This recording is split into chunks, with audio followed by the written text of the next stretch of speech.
തൊടുപുഴയിൽ അബു ജോൺ ജോസഫ് സ്ഥാനാർത്ഥിയാകും. കടുത്തുരുത്തിയിൽ മോൻസ് ജോസഫ്, തിരുവല്ലയിൽ വർഗീസ് മാമൻ. ഇതാ മകന് വഴിമാറി കൊടുക്കുന്നു ഒരച്ഛൻ. കേരള രാഷ്ട്രീയത്തിൽ പാർലമെന്ററി രംഗത്ത്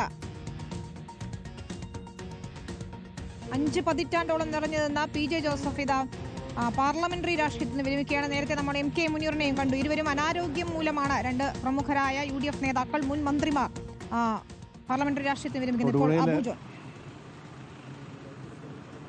ഇത് എൻ്റെ ജീവിതത്തിലെ ഏറ്റവും വലിയ ഒരു ഉത്തരവാദിത്തമായിട്ടാണ് കാണുന്നത്. കാരണം PJ ജോസഫ് എന്നൊരു വ്യക്തി ഈ തൊടുപുഴയ്ക്ക് ചെയ്തിട്ടുള്ള കാര്യങ്ങൾ,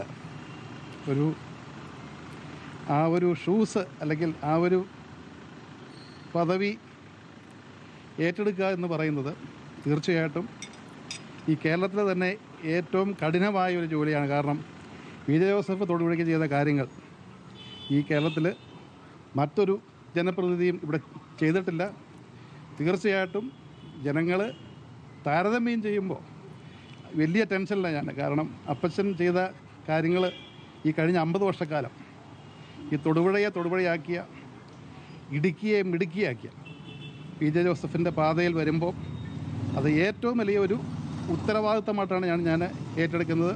അപ്പച്ചൻ എങ്ങനെ തൊടുപുഴയെ സ്നേഹിച്ചിരുന്നോ അതുപോലെ തന്നെ തൊടുപുഴയെ സ്വന്തം കൈവെള്ളയിൽ കൊണ്ട് നടക്കുവാൻ അപ്പച്ചനിൽ നിന്നും അതിനുള്ള ഒരു പ്രചോദനം ഏറ്റെടുത്തുകൊണ്ട് എന്നാൽ കഴിയുന്ന രീതിയിലുള്ള പൊതുജനങ്ങൾക്ക് വേണ്ടി ഇറങ്ങി പ്രവർത്തിക്കുവാനുള്ള ഒരു നല്ല ശ്രമം, നല്ല ഒരു ആ ഉത്തരവാദിത്തം പൂർണ്ണമായിട്ടും ഏറ്റെടുക്കുന്ന കാര്യത്തിൽ ഞാൻ ഉറപ്പ് തരികയാണ്.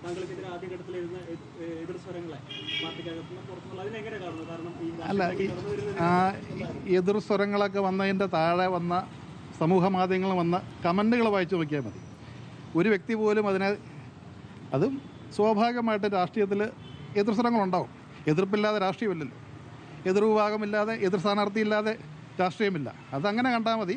പക്ഷേ തൊടുപുഴയിലെ ജനങ്ങളും തൊടുപുഴയിലെ പാർട്ടിയും ഒന്നിച്ച് ഈ പ്രസ്ഥാനത്തിൻ്റെ കൂടെയുണ്ട്. ഒത്തൊരുമയോട് കൂടി ഐക്യനാധിപത്യ മുന്നണി ഒറ്റക്കെട്ടാണ് തൊടുപുഴയിൽ. ഇവിടെ വേറൊരു സ്വരമില്ല. UDF ഈ വർഷം, ഈ തവണ വലിയ ഒരു വിജയത്തിലേക്കാണ് നടന്നു നീങ്ങുന്നത്. ഈ മേഖലയിൽ നമ്മൾ ത്രിതല പഞ്ചായത്ത് തിരഞ്ഞെടുപ്പിൽ തൊടുപുഴയെ വെച്ച് പാർട്ടി ചെയർമാൻ അപ്പച്ചൻ ഒരു പ്രഖ്യാപനം നടത്തി. ഇടുക്കിയും കോട്ടയവും പത്തനംതിട്ടയും നമ്മൾ തിരിച്ചു പിടിച്ചിരിക്കും. ആ ഒരു ഉത്തേജനത്തിലാണ് ഈ 3 ജില്ലകളിലും എല്ലാ ജില്ലാ പഞ്ചായത്ത് സീറ്റുകളിലും അപ്പച്ചൻ പോയി പ്രസംഗിച്ച് ഓടി നടന്ന് മെനക്കെട്ടാണ് ഐക്യനാധിപത്യ മുന്നണി ഈ 3 ജില്ലകളും തിരിച്ചു പിടിച്ചത്.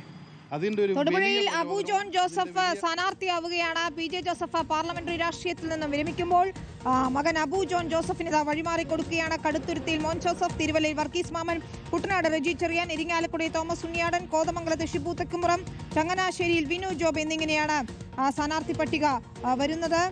നമ്മൾ നേരത്തെ കണ്ണൂരിൽ എന്താണ് സ്ഥിതി എന്നത് തന്നെയാണ് ആകാംക്ഷ. കോൺഗ്രസിൽ K സുധാകരൻ കടുപ്പിച്ചു തന്നെയാണ്. എന്താണ് ഇനി തീരുമാനം എന്നതുകൂടി അറിയണം. പെരുമ്പാവൂരിലും അതുപോലെ തന്നെ എൽദോസ് കുന്നപ്പള്ളി മത്സരിക്കുമോ ഇല്ലയോ എന്നതിൽ ഇപ്പോഴും കൺഫ്യൂഷൻ നിലനിൽക്കുകയാണ്. മല്ലികാർജുൻ ഖർഗെക്ക് വിട്ടിരിക്കുന്നു തീരുമാനം എന്നുള്ള വിവരങ്ങൾ കൂടി നമുക്ക് വരുന്നുണ്ട്. തൊടുപുഴയിൽ PJ ജോസഫ് മത്സരിക്കുന്നില്ല എന്നത് തന്നെയാണ് രാവിലെ റിപ്പോർട്ടിന്റെ ഇലക്ഷൻ ബ്രേക്കിംഗ് വാർത്ത തന്നെയായിരുന്നു. അബു ജോൺ ജോസഫ് തൊടുപുഴയിൽ സ്ഥാനാർത്ഥിയാകുമ്പോൾ പാർലമെന്ററി രാഷ്ട്രീയത്തിൽ നിന്ന് ഒരു മുതിർന്ന നേതാവ് കൂടി വിരമിക്കുകയാണ്. PJ ജോസഫിന്റെയും MK മുനീറിന്റെയും പാർലമെന്ററി രാഷ്ട്രീയത്തിൽ നിന്ന് വിരമിക്കൽ കൂടിയാണ് നമ്മൾ ഈ തെരഞ്ഞെടുപ്പിൽ കാണുന്നത്. നമുക്ക് തിരിച്ചെത്തണം മറ്റ് അപ്ഡേറ്റുകളിലേക്ക്. ഒരു ചെറിയ ഇടവേള.